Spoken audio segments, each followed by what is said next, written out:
Hello and welcome to the third in a series of introductory Vedic astrology classes. Today we're going to talk about the Vargas, what they are, and how they can be used to more clearly define and detail our understanding of a particular area of a person's chart. So what are the Vargas? Well, the Vargas are several different other charts, just like you have your regular birth chart in Vedic astrology. You also have charts for several different areas of your life, such as, to give you for instance, if I wanted to look at relationships in a person's birth chart, I would look at the seventh house. Over here, this is the ascendant. This would be the seventh house. If I wanted to go a little more into detail on relationships and look at the capacity for marriage, then I would look at something that is called the navamsha chart, which is right down here. That's the ninth divisional chart. And if you'll notice, the planets are placed in different positions. Many of the planets are placed in different positions in this chart. Okay, so the Vargas more clearly define a different aspect of a person's life. We'll come back to that, but let's just give you, for instance, since we're on the navamsha at present. The navamsha deals with relationships, but more clearly defined, it deals with marriage. But in addition to that, it tends to show the inner workings of the individual. We can look at the birth chart, the first chart, which is called the rasi chart in Vedic astrology, and understand the person's material existence, what's going on for them within the material plane. But if we want to know their thoughts, their inner workings, and how they're relating to a particular situation, we would look at the navamsha chart. We're looking at Albert Einstein's chart at present. You may notice up here in the left-hand corner of the screen.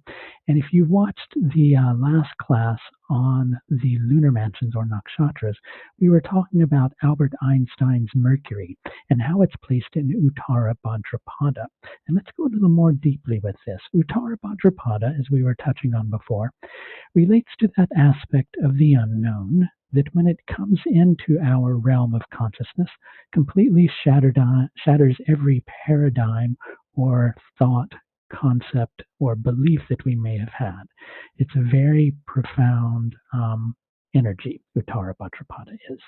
Tends to overturn things, and so on some levels it's looked at as a very warrior type energy, on other levels as well. But let's look at it from the perspective of understanding the unknown. Okay, Albert Einstein's Mercury was in Aries, very pioneering mind. If you look at Mercury as ruling the mind, exploring the unknown as we're looking at Uttara Bhadrapada. But if you'll notice down here in the navamsha, Mercury is also in Aries in the navamsha. And this is pretty powerful. We're going to touch more on how the planets get placed in these positions in a moment. But this is pretty powerful. When you have a planet in the navamsha chart and in the same position in the birth chart, that's an energy that flows freely from the center of the individual's being into the external realm. That planet becomes empowered. It becomes very special in the person's chart. Okay, so Mercury and Aries in both of those, right?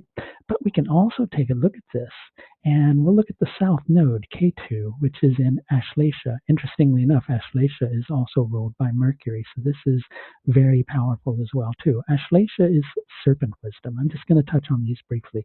Serpent wisdom. Again, exploring things that are deep, penetrating into the unknown, right? Now, if you look down in Albert Einstein's navamsha chart, you'll see that he has the south node conjunct Mercury. Now, the south node has a tendency to unleash the energy of any planet that it comes into contact with. Okay, so it can make things very chaotic for the individual. So likely Albert Einstein's mental processes, at least at one point of his life, were somewhat chaotic and scattered, right? But when Ketu is working in our favor, Ketu is the south node, when it's working in our favor, then it creates detachment, right? A very spiritually oriented mind. So Mercury conjunct the south node in Aries with Mercury in Uttara Bhadrapada and the south node in Ashleisha is very, very powerful. It's what gave Albert Einstein his way of relating to the universe, because if you look here, we have the ascendant in the navamsha, and Mercury in the South Node are in the house of relationships. On one level, that deals with relating to the world. It would also deal with his relationships, but we're not going to go into depth with that right now. Okay, so how do these planets end up in these particular areas? Well, when you're talking about the ninth divisional chart, it's called divisional chart because what they do is they take a zodiac sign and they carve it up into a specific number of sections. In this case, the ninth divisional chart would take a 30-degree section, a zodiac sign, and carve it into 9 equal portions of 3 degrees and 20 minutes each, right? So dependent upon where the planet is placed in the birth chart, that's going to determine where it's going to be in the navamsha. So if we look up here at Mercury in Aries, and it's 3 degrees 8 minutes, so it's in the first 3 degree and 20 minute section of Aries, so it's going to end up in Aries down in the navamsha as well. Okay, that's what tends to determine the placement of these energies, right? Dependent upon what 3 degree 20 minute section of the sky they may be in. You can also look over here. We have another chart, for instance, which is called the Dwadashamsha. Just briefly, the Dwadashamsha would show the person's early life with their parents. You can also look at past lives through the Dwadashamsha, because if you follow the analogy that when we first come into being, it's our parents that are going to install the conditioning into our consciousness, which is related to our past existence. Okay, so the 12th divisional chart shows early life with parents. It also shows past lives. But what the 12th divisional chart does is takes a 30-degree section of the zodiac and carves it up into 12 sections. Okay, so we're going to move on and we're going to go and look at a screen that's going to show us. I think I may have hit the wrong button here. So just bear with me for a moment, if you would, please, while my astrology software catches up with us. I did. So we're going to go to this chart. Okay, and this shows many of the Vargas that we use. This is called the Ashadha Vargas. These are the 16 main divisional charts that are used by most astrologers, but there are several others. You'll see there's even a 60th divisional chart. I'm going to bring my spotlight down here just so you can see.